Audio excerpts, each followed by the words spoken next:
In this session, I'm going to be talking about different thinking. Everybody says, think different. But what is the meaning of this think different? I remember the words of Steve Jobs, who said that here is to the crazy ones, the misfits, the rebels, the troublemakers, the ones who see things differently. They're not fond of rules, and they have no respect for the status quo. You can quote them, glorify them, vilify them, or ignore them. But the only thing you can't do is to ignore them, because they change things. They push the human race forward. And while some may see them as the crazy ones, we see them as a genius. Because the people who are crazy enough to think that they can change the world are the ones who actually do.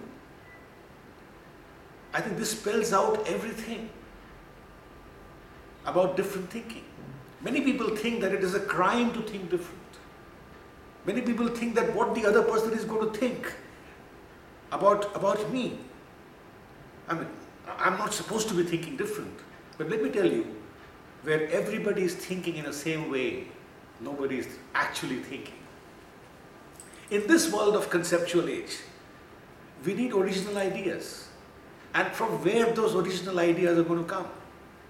So please remember, you must respect your own craziness. You must love to respect your own ideas.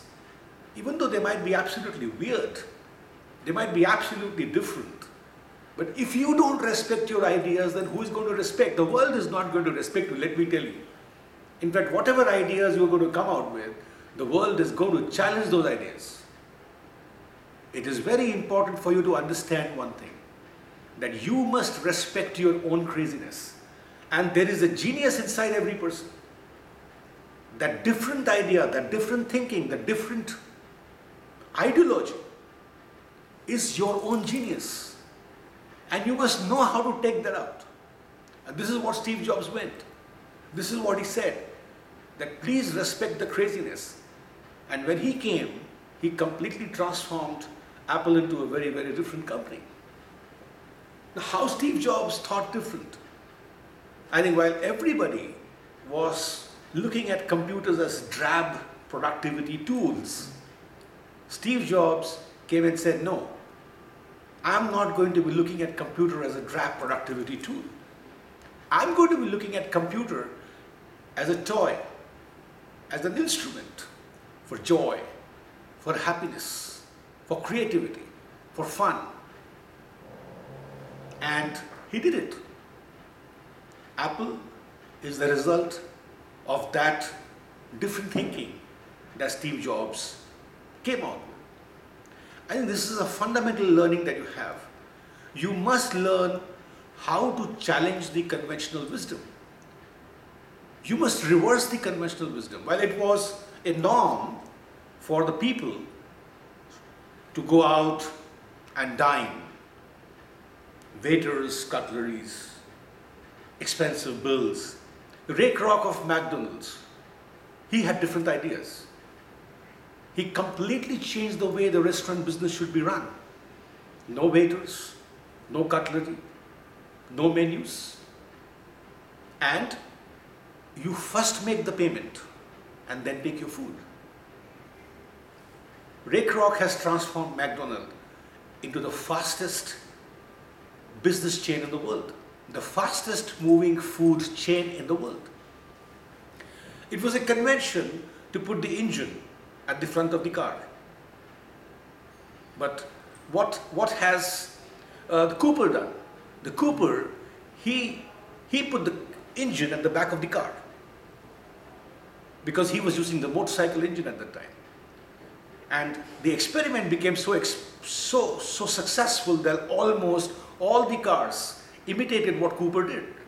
So whether it was Lola or whether it was Ferrari and now Tata Nano, they all have engines at the back of the car.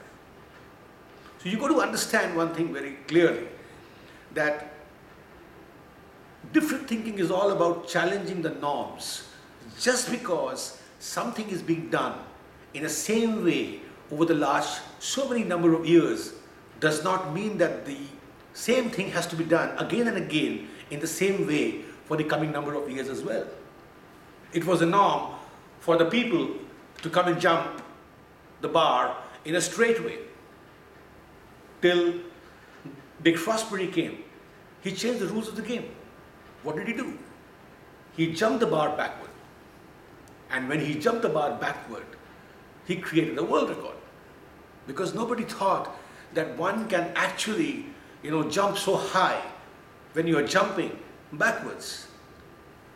Everybody thinks of making a car, or everybody thinks of making a bike for, let's say, 2 lakhs of rupees, 5 lakhs of rupees, maybe 10 lakhs of rupees. Ducati, 10 lakhs. Suzuki, 5 lakhs. Ratan Tata, he thought very differently. He thought that it was possible to make a car for just about 1 lakh of rupees. And that thought has been a defining moment, irrespective of the success of Nano. That thought has been a defining moment in the entire automobile industry. People who never made the small cars, they started making the small cars. You talk about Mercedes, you talk about BMW, you talk about Audis, you talk about any company today, you talk about Skoda, everyone is out with a small car. Now this is the power of different thinking. While everybody thought that you need to make beautiful houses in front of the beach, but Nakheel brothers of UAE, they had different ideas. They said, why not go inside the ocean and create a beautiful island? I think we are only limited by our thinking. The greatest aspect of different thinker is that he's not limited by his different thinking. He does not want to think the way other people have been thinking. Everybody thinks that he can become the world's #1 leader by organic growth. Lakshmi Nivas Mittal of India, he had different ideas. He had a different business model. Acquire the sick companies, turn them around, and become big. Finally, he acquired ArcelorMittal to become the world's largest steel maker. I think this is what different thinking is about. All the billionaires, IKEA, it was a convention to make the furniture absolutely in a bulky format.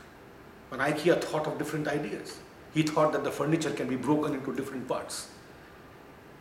And the world's largest furniture chain store was born. I think it is very, very important for people to understand that you must learn to respect your unconventional wisdom. You must learn to respect your unconventional ideas. You must learn to challenge the conventional wisdom. In fact, many people think that Toyota is world's largest company because of Kaizen or JIT. It's not that. They challenge the conventional wisdom. They challenge the status quo. And I think once you learn this aspect, that you have to challenge the status quo and you have to challenge the conventional wisdom, you are going to be the next big innovator. Thank you.